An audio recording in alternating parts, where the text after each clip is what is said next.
Open.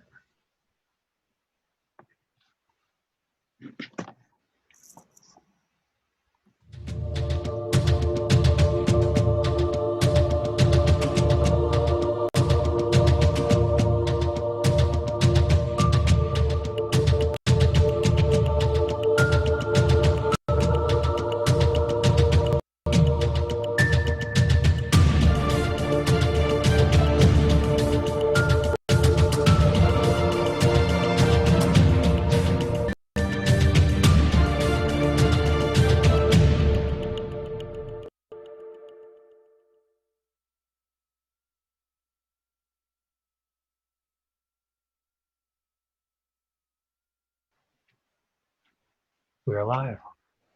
Hey, everybody. It's Broadcast Team Alpha Weekly. It's the weekly roundup. It's midweek. It's Casual Wednesday. And tonight we're going to be talking about manifesting and lots of perspectives of manifesting. But first, I'd like to invite you to connect with us. Connect with us on our YouTube page, Broadcast Team Alpha. We're trying to hit the 2,000 subscriber mark. And you may notice that there's a new function. There's a super chat function. And if you feel like supporting us in that way with a super chat, we thank you in advance. And as always, we are so appreciative of you being here. When you subscribe, in order to get notified, I think YouTube has changed a little bit. You have to click the little bell that says, give me notifications. Then you'll always be noticed. But as always, I am graced with my co-hosts who happen to both be authors, published authors, Aage Nost and Tom Schaefer. Hey guys, how's it going? Hey guys. What are you doing? You can see us. Hey, If you're on the channel, you can see us. That's look, so we're funny. live. So there we go. That's so funny. You can monitor the show right here. That's cool.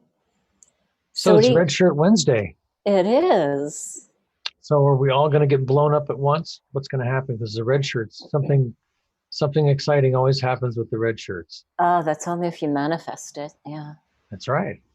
Mhm. So manifesting, what does that mean? When people talk about manifesting, what does that really mean? I think there's a lot of different names for the same thing here, and manifesting is just one of them. When we have, the law of attraction, and that falls right into the middle of the expertise right here with Nori, because she is a double certified law of attraction coach, and I'm going to be leaning on her for this one. Mm-hmm. Okay, so he wrote the book, the science. What is it? The science of Spiritual science. Spiritual science. Yeah. So he wrote the book, but he's going to be leaning on me, right? Okay. Yeah. All right. So I just want to go back to manifesting in its pure form, because I think that it's been misrepresented with the movie The Secret and the movie What the Bleep. It's been completely misrepresented because it's not a bunch of sitting around, rubbing the lamp, right, for the genie, making a wish, and then imagining the wish coming true. Bam, it drops in your lap. It's not that. They left a lot of pieces, a lot of steps to manifesting out. And the truth is, when you cull down to the science of it, the spirituality of it, it's not about the thing. It's about the way that you feel, the way that you offer your vibration, the way that you modulate your frequency. And then anything that comes as a result of that is like a side effect or icing on the cake, if you will. What do you think about that, Aage?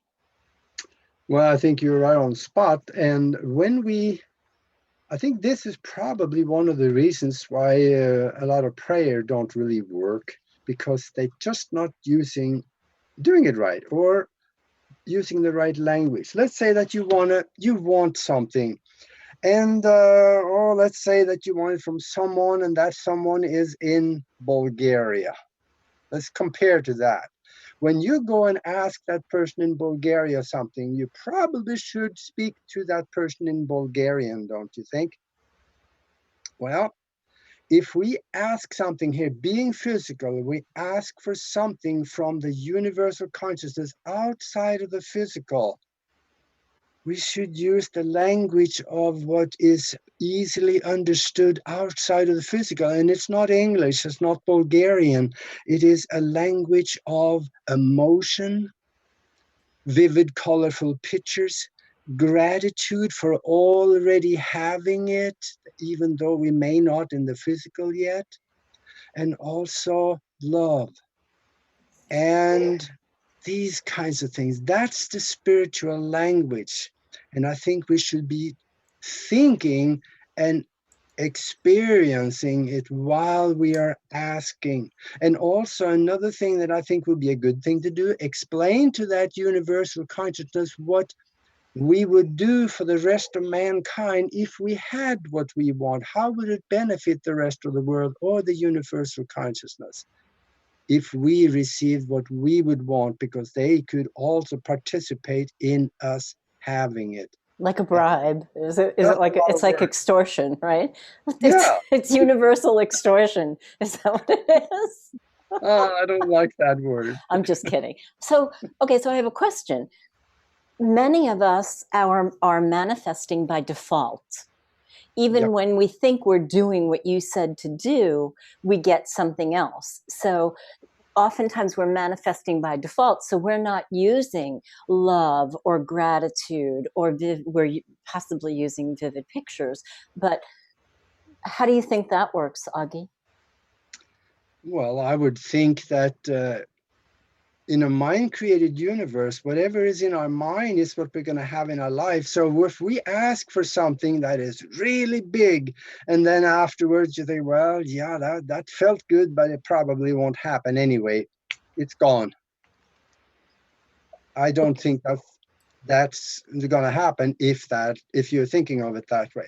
Or if you're thinking, wow, that is so big, I'm wondering about this, if it's going to happen or not. Right. You sabotage yourself.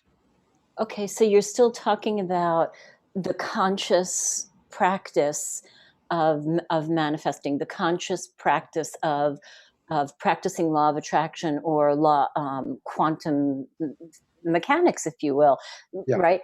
How do you think it happens that we manifest things that we go, boom, wow, I didn't see that coming. Where did that come from? How do you think that happens?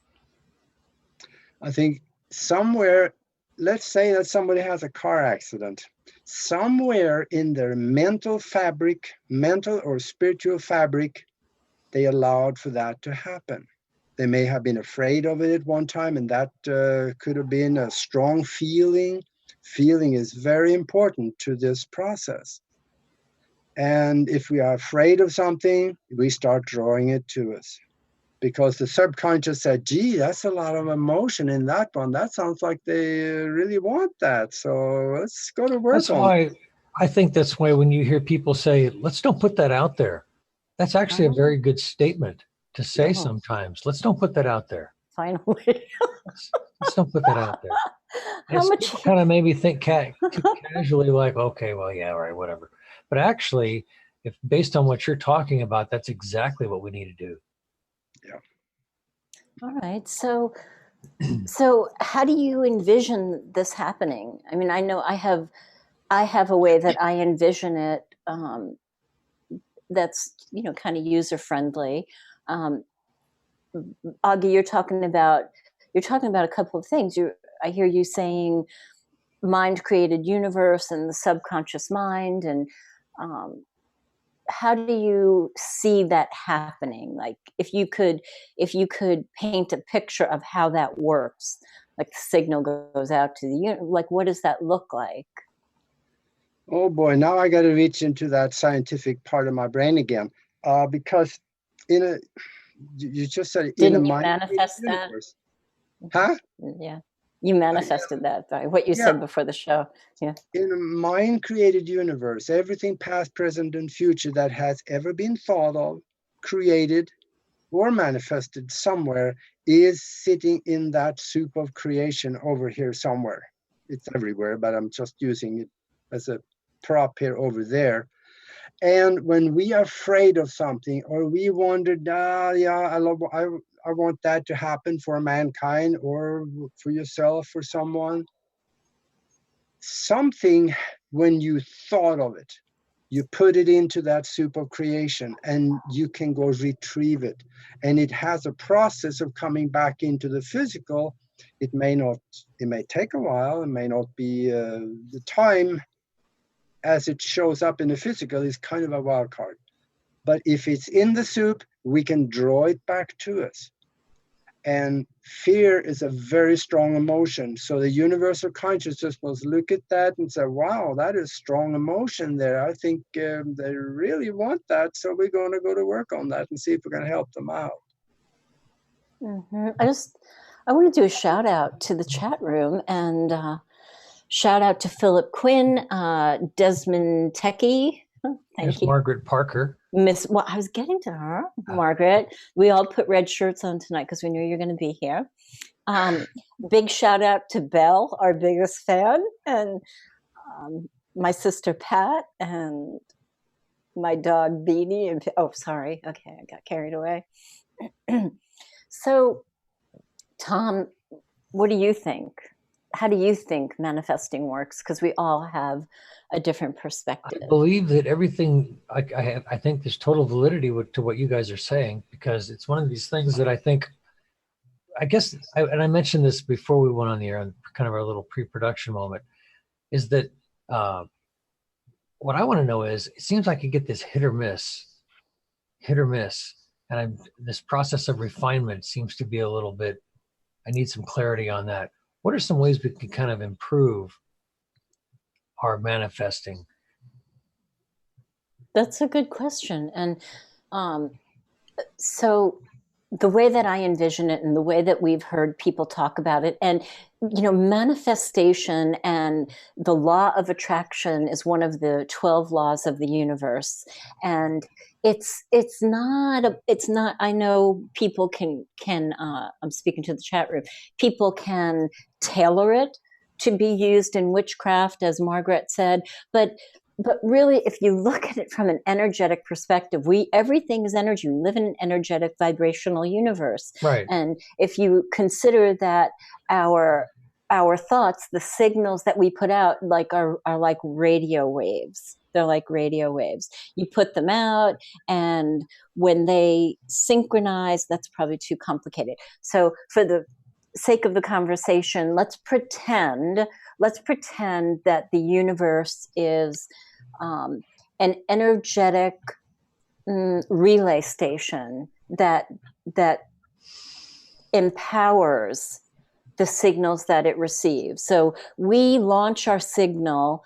I want a relationship with him.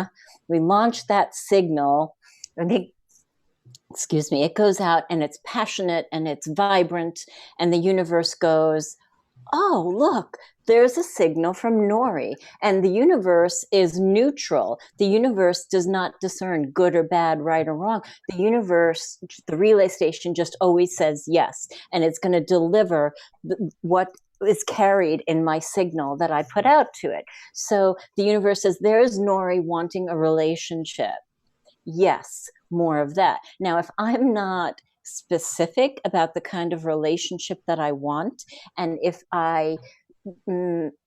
so I hate to use the red car scenario, but it was a good one in The Secret, and I think it was in What the Bleep also.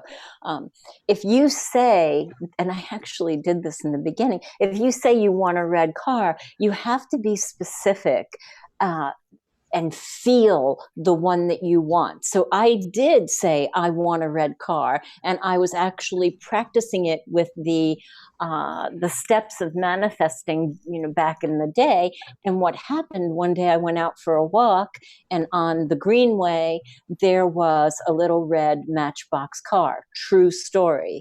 So we have to bring some focus in on what it is we want, and really hone in. With passion and with feeling. So that's why in the movie The Secret, it talks about, you know, getting in the car and wrapping your hands around the leather of the steering wheel and smelling the smell of leather and feeling the way that you make the turn and feeling how good you feel in your car because you feel safe and, you know, all of the things that you love about the car. So too, we have to do that if we want a relationship. We have to think about all of the things that we want to feel in the relationship, right?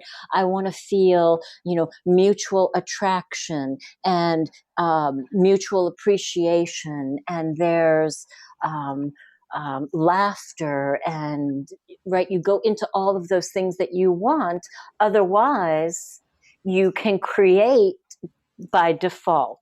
So if you have a fear of having another relationship like those you had before, then if you are not clear and if you're not focused and you don't pay attention to the one that you really want, that signal of the one that you don't want is going to sneak out and hit that relay station, and then the universe is going to say, absolutely, there's the signal, more of that. And here comes another one like the other one that you don't want anymore. Does that make sense? So to answer your question, right, so clarity and feeling is a really big part of it. So too is consistency. You have to exert your will. You have to exert your will to go into the feeling place of it on a regular basis. Now here's a question for you. I appreciate both you and Aage both talked at length about that. The feeling is intent. It needs to be intense. Now I've heard some people say that it needs to be verbal, or that then there's this whole thing about, well, so there are subconscious thoughts that are also causing things to manifest. So people have limiting belief systems that are kind of on loops that they need to disconnect to kind of retrain that whole subconscious thought pattern towards something that's actually working, not working against us. Mm-hmm. Mm-hmm. Absolutely. I think too that religions never really tell people. They tell you what to say, but not how to say it in prayer. I think the only one that I have found that actually teaches how to pray and get results every time was Moses in his 9th book of Moses. And I got the book on the shelf somewhere, where he talks about actually you step into your chamber. And he didn't say go in the closet and lock the door. He meant going within. And then he said, speak it aloud with emotions so the tears flow, and know it is yours. And there's a few other steps in what he's talking. And wow. Here is something that was 2,600 years ago, was actually, or slightly after, was written. That's the only thing that I've ever found about anybody that teach people how to pray. Prayer is a form of manifestation, a request for manifestation. And if we are doing it right, it has an impact. And that it's kind of like going to buy something from a catalog. Well, you go and figure, aha, I want some of that, I want this, I want that, and then you put in the order. When you buy something from a catalog, you don't the next day wonder, gee, I wonder if they're going to send it to me. So I better order again. We don't do that. We expect that when we order something, there, we got it coming. So the expectation is part of that. Same thing with prayer or manifestation. If we manifest or pray for something, assume, or presume that it's going to be there. Now we can come back the next day and say, okay, I want to check on, where is it? Is it on its way? I want to make sure that you get it right. So I just visualize it again, but I know it's coming. Okay, here's a key element that I want to know a little bit more about. When you say pray, are you praying to deities, or are you praying to the universe, the infinite intelligence?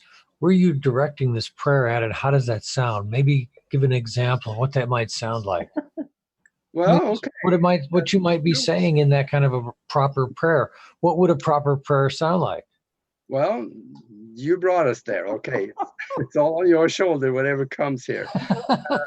If somebody asks to please God. Put your seatbelts on, guys. That's okay. No, I mean, this is really good inquiry, because sometimes it's the silly questions that really are what people really want to know. Well, am I supposed to be praying to God, the cosmos, to the universe?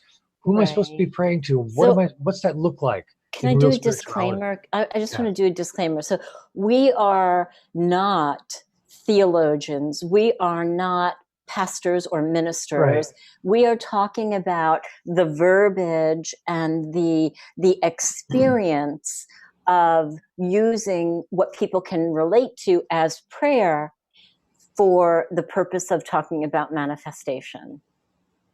Exactly. It's Okay, been more of a so if everybody goes to hell, Aage, it's not your fault. So Okay. just kidding. what harm can come from understanding a little bit more about it? Yeah. All right. Boy, that was a good one. So what does that sound like, Augie? Is it like an affirmation? Would that be considered the kind of prayer you're talking about? Well, yeah, but if somebody's sitting at the kitchen table and they all hold hands and they say, well, we need $2,416.08 to make sure we can catch up on our mortgage payment for next month. Okay, pass the butter, Martha. That's not going to go anywhere because you don't have the spiritual language involved with it. Now, I would think that when somebody asks God for something, look at the UN. According to the UN surveys, there's 3,000 gods on earth. Which one are you talking about?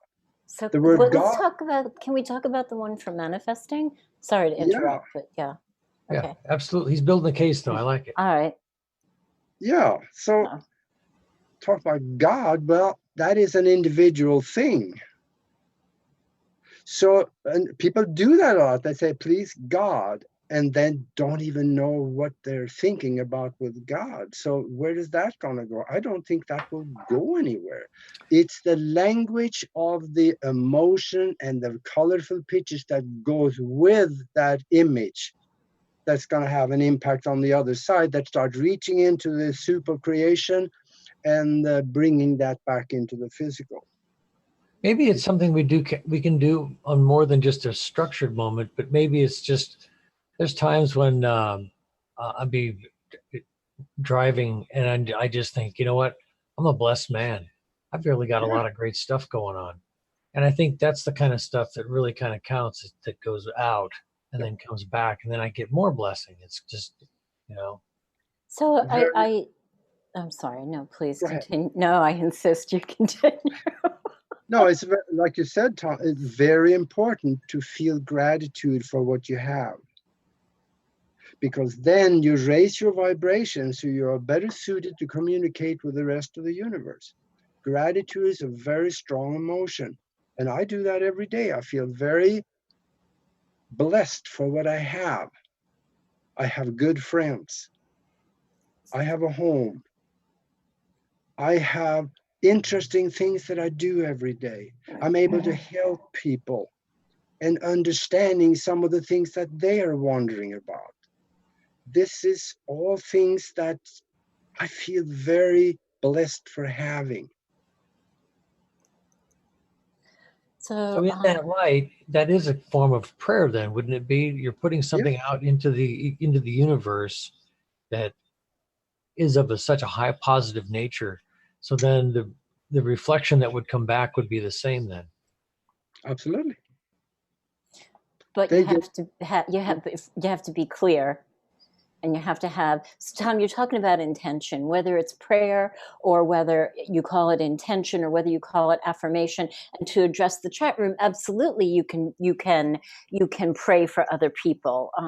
And part of, if we shape that into the conversation that we're having tonight around manifestation, that's part of what the mastermind groups do, and the mastermind group that we're going to have does. We can pick um, we can pick the recipient, if you will, of an intention in a group setting, and the asking and the love and the intention of it is amplified, and then it goes out, and you can, depending upon what you believe, right, it goes to God and God says yes, or it goes to the universe and the universe says yes, or it changes the electromagnetic force and yes happens.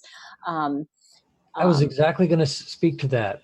Absolutely, because we have touched on the kind of the warm and fuzzy side of it, the love side of it, how that, and the intention and all of those intangibles over on the one side, and yet we have science on our side, with all of this? Well, I think it's purely energetic. I mean, I want to go back though and address, the God part, because I believe in God and I, have a very strong connection. But even when I was in major organized religion, we were praying in a way that is consistent with what we're talking about manifesting. And it's already being grateful for what you have. So it would be, God, thank you so much for the impeccable health. Thank you for the blessings. Thank you for the Well, the health of the earth. Thank you for the peace that's spreading around the world. So that we're thanking in advance, we're offering gratitude in advance, knowing that it is done. I think the thing that's actually, there's two sides to this that I can see immediately. Give me just two things to say about this. One is that from what I understand about this whole quantum universe is, if you want Allah, you can have Allah. If you want Jesus and the 12 disciples, you can have Jesus and the 12 disciples. That there is this ability within this quantum connection to the universe to allow us to have whatever deity you want to project into. But I say that conversely, should we really be projecting our prayers or intentions towards these deities or individuals, or should we be more trying to understand our own personal divinity that gives us that co-creative power? I think we need to look more at the personal versus externalizing into these other deities. Totally agree.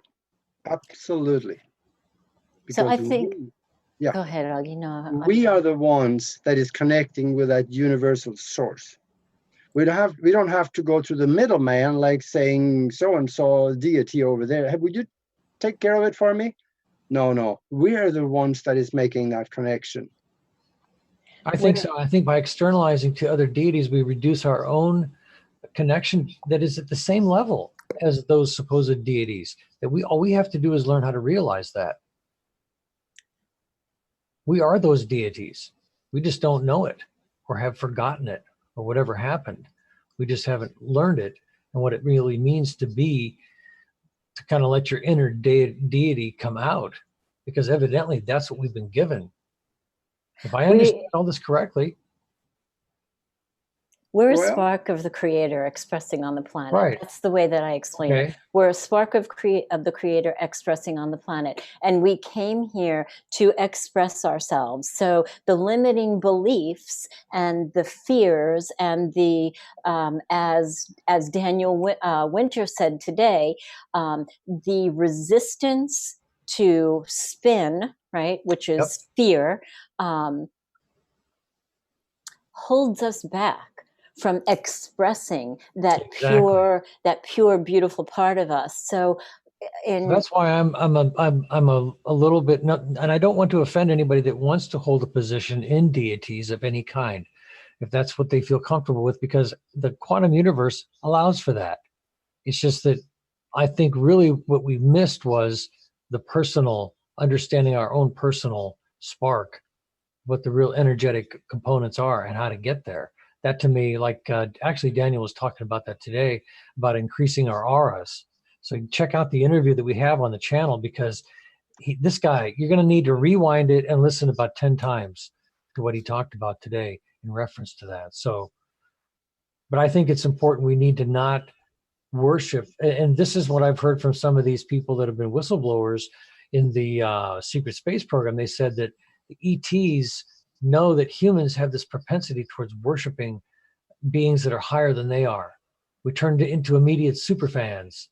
Yeah. And this is a weakness in our species. Mm-hmm. I'd like to look at some of the comments in the chat room.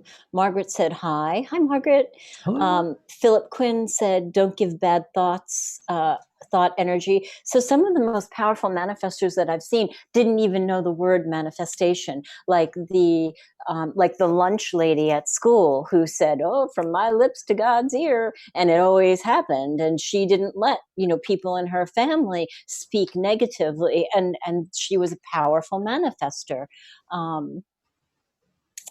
Margaret said, "Man, okay, we talked about that." Ruth said, "Fear is a great attractor. When I'm at the red traffic lights, I pretend I've broken down, and they usually change."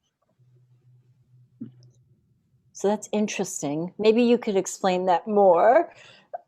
So maybe you let go of the. Isn't that what Daniel talked about today? He talked about this Thank plasma you for cutting me off. Yeah, that goes out from us. I'm sorry. that's okay. Go ahead. Go ahead. He talked about that today, how we can affect things. Sometimes we don't even realize how we're affecting things. Like people who walk under lights and the lights turn off, this kind of stuff.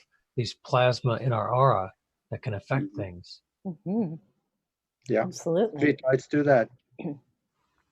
Desmond Techie said, "Ruth, I don't have to pretend." Okay, so his car breaks down. So Desmond, there's an example of manifesting when we speak the words. I don't have to pretend in my old banger. So if the law of attraction is pure and it is what we're saying, then you get more of an old banger. So I'll give you a really good example. I was working with somebody today who said, I want to protect the innocent. I want to change the names to protect the innocent. Who said something like, I want this cut to heal, and it's not healing. What can I do to heal it? And I said, well, how can you change your words to be more affirmative, as if it's already happening? Oh, then the cut's healed. I'm like, okay, but do you believe that? So not really. So when you don't believe it, or if you're too anxious for the light to turn, then there's a disconnect in your signal and you're not putting out a clear signal. So we had to back it up for him. And he said, okay, so something, I'm paraphrasing. I'm in the process, my cells are in the process of healing. And I'm like, that's great. That's awesome. And then he came back and said, but I still have this itchiness because it's not healed. And I'm like, what did you just do? What did you just do? He went through this amazing manifesting process, right? He was busting loose the limitations, right, that he was having around healing, created an incredible intention, launched it, then came right back and looked at what isn't happening. I think we forget how powerful our words are. Yeah. We just need to be constantly reminded. How many times have I heard this and need to be reminded? So it's always good to be around other people that are on the subject and give you a kind of oh yeah, I need to do that. That's true. I need to watch what I'm thinking and talking about. I do need to think about that, because it does make a difference. It makes a huge difference. Well, and you were talking about, Tom, that you would like to be in the place of, you would like to be the energy of manifesting like second nature. And people can do that. People can do that. I've known people who never practiced, any of the law of attraction or any of that a day in their life, and they were fabulous manifestors. They did that. But to do that is, you have to bridge the gap between wanting it and forgetting it, wanting it and then being afraid you're not going to get it, wanting it. Almost like kind of trying to learn an instinct that is already within us, it is within us. Like trying to learn how to breathe. You already know how to breathe. You don't even have to think about breathing. And so that's what that was really what I was alluding to, that we get to a place where the manifestation is, we trust our own inner thought will, that it boom, boom, versus all the doubts and filters that come up between it right now, all the limiting beliefs, the fences that get in the way. So I really, that's good refresher. Yeah, and somebody mentioned Neville in here, and I love, I'm a huge fan. So Ruth said, why let fear imprison you when it could be used as a tool? So I agree. Now, fear can be used as a tool if you allow it to be your alarm clock. There's a gift. There is a gift in every single situation that we call a problem, painful, frightening. There's a gift in every one of those situations, and all it's doing is asking us to return to the divine nature of who we are and do what we came to do, and that is express on the planet. So I agree with you. If I notice I'm afraid, I'm like, oh, that's right, I'm off track. I'm focused on fear instead of focused on what I really, really, really want, what I said I really, really want. Let me think about that. In fact, Dan talked about that on the show earlier today, and he said that fear and anger could be used as a tool for a very short time, but then let it go. Well, Because anger can. Strong emotion attached to it that could actually do something in that universal mind for a specific purpose, and then let it go and let it act on its own. Yeah. He mentioned something. I'm not so sure exactly. He was talking about anger. Yeah. Yeah. Yeah. Yeah. Because fear is the resistance to spin. So that made so much of what I've learned over the years regarding law of attraction and the laws of the universe. That just brought so many pieces together for me, because I do look at it as all energy. And this is how I can have my energetic belief and my religion and my spirituality at the same time. Actually, they eventually come together. But for people who go, ooh, manifesting is not, in sync with my religion, it's not true, right? Because then you're saying that your heartbeat isn't in sync with your religion, because your heartbeat is electrical. And so too is what we're talking about, our thoughts going out to create the world and the health and the well-being that we really, really want. Here's another way of saying that, and that is, if that works and hacks the matrix in your favor, then do it and do more of it. That's what I've learned, is that there's no way that I can slam somebody's working religious beliefs if those beliefs are actually working for them, may actually be working better for them than what I'm putting my mind into. So who am I to get in the way of that? If it's working for them, that's just, to me, proof that the quantum universe works really whichever way you really want it to work. Right. If you want it to work that way, it's actually going to work that way. It works the way that you, right. It's like Schrodinger's cat. Right. So you do what you want. Is he alive or is he dead? It's what you think he is. Mm-hmm. Yeah. But I think the downside is that the good nuggets within all of these, a lot of the religions on the planet, the good nuggets are outweighed by a lot of limiting beliefs and superstition and allegories and metaphors that somehow I think may have clouded some of the simplicity that we're starting to really understand now. Some of this stuff got overcomplicated, Mm-hmm. I love what Margaret just said. She said, it's like a flock of flies. I used to attract all sorts of things until I changed my way of thinking. That's 100% true. That's 100% true. So let's talk about anger, right? So what are you manifesting when you're angry? Now it's true, you can use anger if you really understand how to use it as a manifesting tool. But I'm talking about the anger that just, do you have questions? Well, maybe there's something we need to lay the groundwork for. Is anger necessarily a negative, or is it like the rest of the universe, neutral? It's actually a part of us. And why is it a part of us? And is it a defect, or is it an emotion that we need to understand better? Because then it could be used in a positive way. That's what I think. It's a physical emotion, and I think it remains mostly physical. That's can be used maybe on the other side of the physical, possibly, but I think it's mostly a physical emotion that. But wouldn't you experience anger if you read something about some total injustice and you're like, internally your mind is angry? Isn't that the same emotion? Maybe it's nothing coming out of your mouth, and nobody in the room even knows what you're reading, and in your mind you're just every expletive in the book is coming out of your mouth inside your head. So wouldn't that then be the same kind of emotion, even though it's not necessarily physical? It's more of a mind.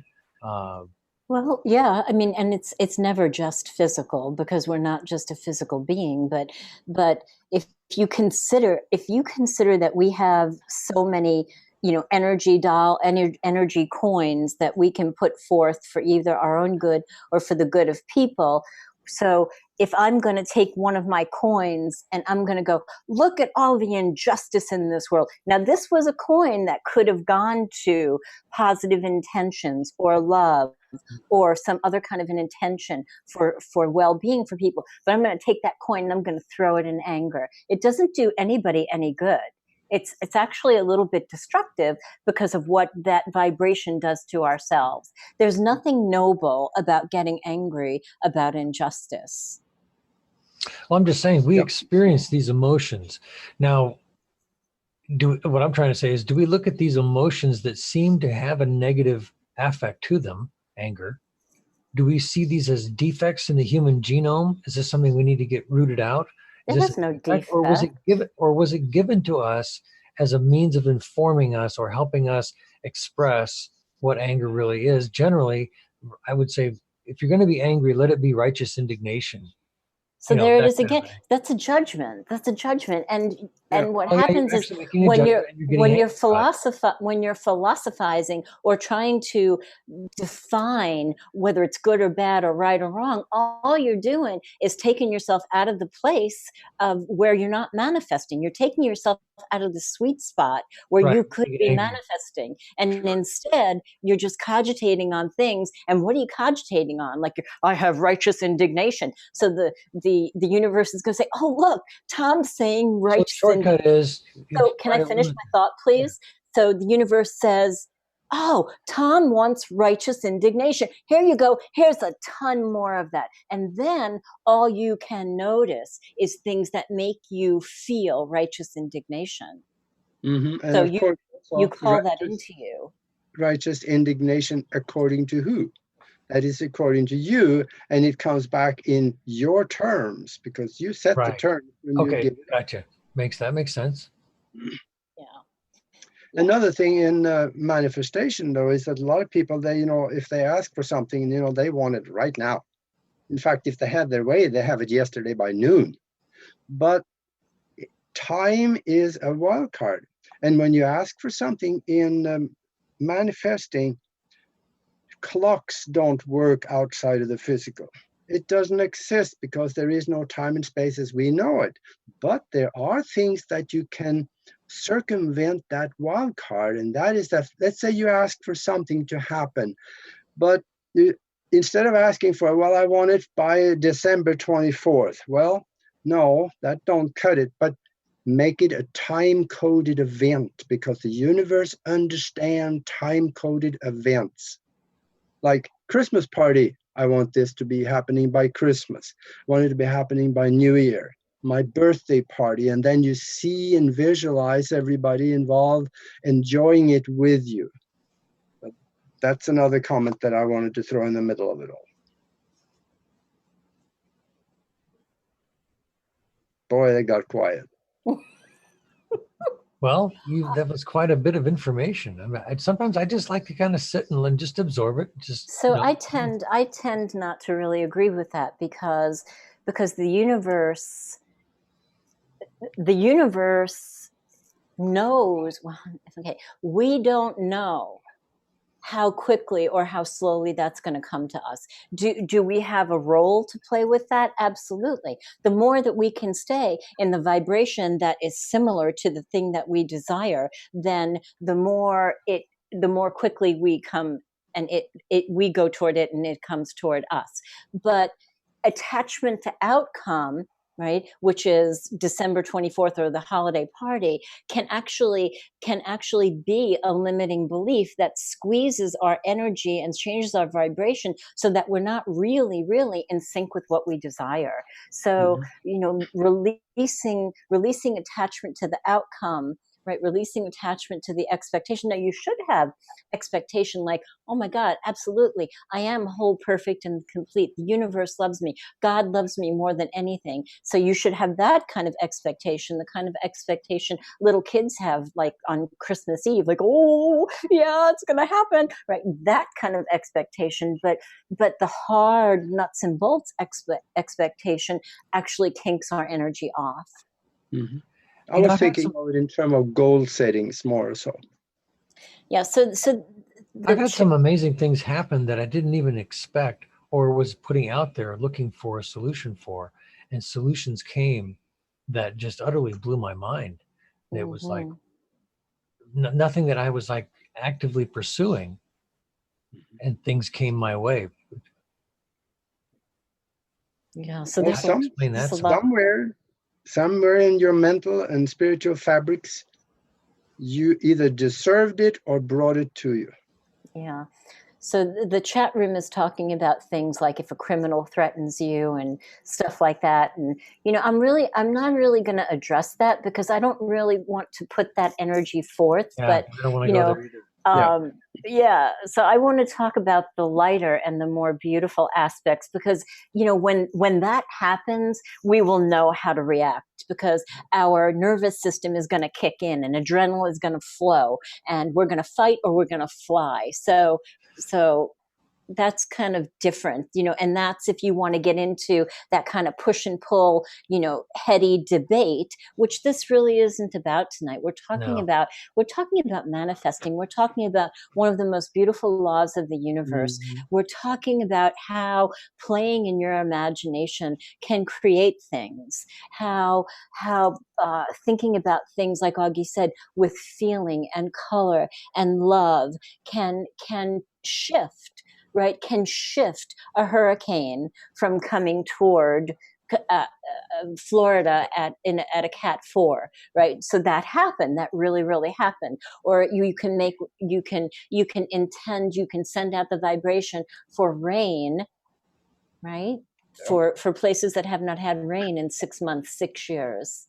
So we're talking about the beauty of what's available to us in this energetic vibrational universe. And it's the same stuff that I witnessed when people had, air quotes, miraculous healing in the burn and the trauma ICU that left doctors standing there scratching their heads going, what just happened? Wow. And yeah, those are the things that really happen. And those are within our wheelhouse, if you will. I don't want to say power because then we're going to get off into a tangent on, you know, that, but it's within our quantum possibility. So why not focus on that? I mean, Sadhguru says that what you focus on and what you give attention to has to yield to you. It's universal law. So what are you putting your attention into? Are you putting your attention into debating universe, debating good and bad? Or are you putting your attention into creating, into what you really desire, into the playful use of words that actually spark, you know, another creation? Yeah, we just seem to forget how powerful our words are. We just, you know, that's any constant reinforcement. They are powerful. I mean, and Right. they carry electrical charges, and that's where people who are empathic, people who are sensitive can feel that energy. And that's why people who can feel the energy, or I mean, we're giving off an electrical, you know, an electrical cloud. We're giving off an electromagnetic cloud. So when you're sensitive and you bump up into somebody's negative electromagnetic cloud because they're thinking about hate and killing and righteous indignation and rape and thinking about all of that, people go, oh, I know, I want to go over here where that electromagnetic cloud feels better. And you can create more freely and you can create more rapidly. Absolutely. And I see that I need to go because I got another show coming up shortly. So I need to leave you guys. And this is so good. I think you guys should continue discussing this for a little bit. Well, we certainly can. And we're going to miss you, Augie. Yeah, I just got to go. So I will see you later. All right. Thank you very much to everybody in the chat room for being here. I was trying to follow some of that, and it was so good. Thank you. Live long and prosper, my friend. You too. You're still here. He's still here. Oh, there he goes. Oh my God. So Tom, what's your background tonight? What is that? Is that a spaceship hallway? Yeah, I'm down in probably looks like a lab area or maybe kind of a passageway of some kind. I like So it. whoever came up with this was, I guess maybe it came from a video game or who knows. But I like it. yeah, So, this whole manifestation stuff might be bullshit. I don't know if I can say that on YouTube, but I said it. It may all be that, but here's the beauty of it. If you play with the aspects, the tools of manifesting, you're always going to be reaching for a better feeling thought. And if you're reaching for a better feeling thought, you get a better feeling. And if you continue to do that day after day after day, what happens is days turn into weeks, turn into months, turn into your life. And you have a life where you feel better and better every day. And what is better than that? right. It's what we're reaching for. That's And I what we're think this is reaching for. the other nugget to this is that it's working whether we believe it or not. So Isn't why that not figure out true? why things are going the way they are? This utterly explains, it's all part of the whole law of attraction and all of these other cosmic laws that we've talked about, and is that these are principles that work whether we believe it or not. And even if we say they aren't, they are. Mm. That's the knucklehead thing that has to wake up inside of us. Goes, it's working whether I believe it or not. Right. So if you say it's not working, then you're right. It is. Exactly. Exactly. You manifested that. That's You right. got what you wanted, right? So I think it's in our interest to really start to understand it, or even if you've heard of this stuff. I've heard of this stuff for years, and I have fits and starts. I have, oh yeah, hoorah, and I'm trying to stay on track with where I'm headed. And then life comes along, life interrupts, things come our way, we get distracted. So it's good to hear this stuff again. It's always good for reinforcement. Right. But even when stuff comes our way, right? So like what Abraham Hicks says, you can't put a happy face sticker on an empty gas tank. That's not going to manifest you gas. So when things come our way, and things like sickness or death or trauma, when things come our way, we can't be thinking about manifesting a red car. But if we continue to just reach for the better feeling place, even if we're sick on the couch with the flu, if we go, what can I think about right now that feels better than focusing on all the things that are Right. going wrong in my body? I Okay, think so I'm going to pet my cat. I'm going to think about that person that I love. I'm going to, look at all the colors in my room that I love. Believe it or not, those little things create big changes. absolutely. The self-talk that we do to ourselves, we need to stop and listen and try to keep it as positive as possible. Sometimes we are our own worst enemy. We put these self-limitations on ourselves. We brand ourselves and say, well, this or that in a negative light about ourselves. So getting rid of that tendency or those thoughts or those little statements that limit us and hold us back, that is so critical. And trying to repaint. In fact, I think it came out of the Victorian era. They had that phrase that said, every day in every way, I'm getting better and better. Mm-hmm. Well, that's exactly how this works. If you keep saying that, guess what? Every day in every way, you will be getting better and better. It does Aww. actually work. So Margaret just sent us a $2 super chat. That was Thank you, nice. Margaret Parker. Aw, thank you for I the appreciate the super support. chats. Big That was time. very, very nice. And it was a very nice shift in the energy there. Thank you so much. That was beautiful. So, yeah. So, I mean, and if you look into some of the greatest authors and programs, there are threads of manifesting in them. Like even AA, I mean, I thought getting better, every day was part of the AA lingo. The outside to AA is you're never really delivered of the problem. That's, you know what, that's 100% true. And I've seen that in a friend, and it's, So they put a limiting belief on you that you can never be cured. So you accept it absolutely. because I want the program and I want to get better. Okay, yeah, I totally want to respect that. But then this thing with these different statements that are made, you have to ascend to and believe, you begin to incorporate, and then you become incurable. Absolutely. Stating you're an alcoholic and blah, blah, blah. Right. And keep saying that's what you are. Right. Rather than saying, you know what, I used to be that, and I've gone on to other things, actually doesn't interest me anymore, causes me more problems than anything, so I don't go there. That's a better way I think, to state it.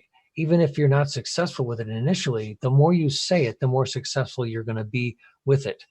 Absolutely. It's actually that simple. And we just forget. I mean, I know I forget some of these basics, and I wind up need a good refresher, kind of a kick in the butt, stop, listen. What did you just say? Yeah. Put a limit on yourself. Well, anyway, looks like we are about 5 minutes to the top of the hour. I love these kind of discussions, and I love the questions we get in the chat room. Appreciate the super chats, and you folks are a blessing to us. I just want to address something. We were taught in the chat room, there was a lot of what ifs. What if doom and gloom? What if da da da da? I don't even want to say the words. So PT Ruber said, if you walk in awareness and meditative consciousness, doesn't mean that others are in that too and would respect it. So that's true. But in my life and in everything that I have learned, I have grown to understand that my energy, my balanced, positive, loving energy is a greater gift that I could give to anybody who is depressed, sick, and I've been in all those situations, even dying. So people are like, no, you can't go into that dying person's room all happy. Yes, you can. They love that energy. So the best thing that we can do for another person, even if they're in doom and gloom, is to maintain a higher vibration and to allow them to experience the energy. That is how healing happens. Wow. And that's how, if that person is influenceable, then those little sparks of energy that we're giving off might take hold in their energy and create a new spark. I'm not saying that that's why I do it, but that's why I'm saying I don't go into doom and gloom and destruction and lack with other people. I mean, as a coach and in hypnotherapy, we do go in it because you have to become aware of it. You have to bring it to light before you can shift it. But we're doing that for a limited amount of time and for the purpose of change. So then you move on to the next. Yeah, that's amazing. Well, also I wanted to address something that this individual said, PT Ruber said, if you walk it with awareness and meditative consciousness, doesn't mean others are in that and would respect it. Actually, I always try to take a statement like that sounds like it's the definition and say, what's a better definition that we could put on that? What's the best light we could put on that situation and really describe it in a more positive way? And so maybe they're not. Maybe they will respect what you have to say. That the people you're around, you begin to attract people around us that are of the same mind and birds of a feather, because we need that kind of reinforcement. Right.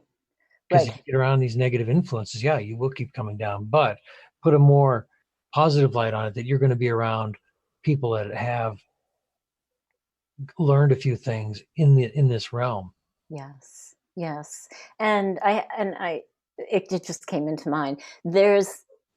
There's nothing, you have to be responsible. You have to be responsible with your own energy. And there were times when I was going, through the coaching academy, and I was working with a lot of people who were going to be coaches, who, when I went through something really, really rough, instead of like working my way with them up the emotional vibrational scale, they'd go, well, how'd you manifest that? Right. And when you're in trauma or when you're in pain and somebody says that, that's a misuse of your manifesting skills. You should never decimate anybody. So I understand what you're saying. You shouldn't go in there and to preach to a dying person how to manifest death the best way. You shouldn't do that, but you also shouldn't dim your light. I think it's about not violating someone else's free will seems to be a good guide.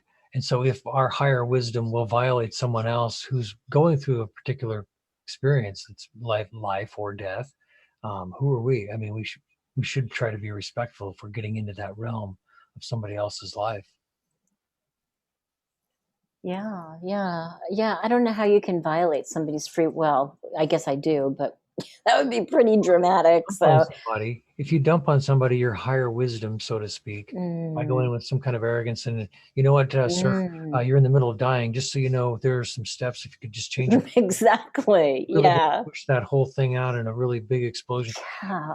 This isn't the moment. No, that's not what to do. That's And not the moment. yeah, and if you know, if you've achieved a place of working with energy, like even what Dan Winter said today, and he's very hardcore science, electrical engineer, physics. When you come to a place of understanding things about energy, you know that love is always the best vibration. So Humility. in that situation, defaulting to love is always the answer. Absolutely. Yep, smiling and just being there and not saying anything, probably. That's palpable. Yeah, Mhm. sometimes, So I think that's a great note to end on. PT Ruber said, I have celebrated life together with tenth of thousands of people. Still Osho and Mayatra Buddha ruthlessly got okay. All right. Okay, so we're not going to go there tonight, but I love you guys. So Tom, thanks for playing in this co-creative space with me, and Aage, sending you love wherever you are right now. I think he's got another show. Thank you everybody in the super chat room. Margaret, thank you so much for the love in the form of a super chat. And feel free to share videos.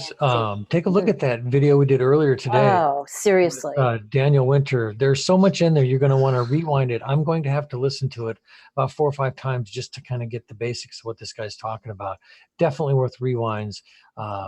And also share with your friends. We're rapidly approaching 2,000 subscribers, but we want to keep growing.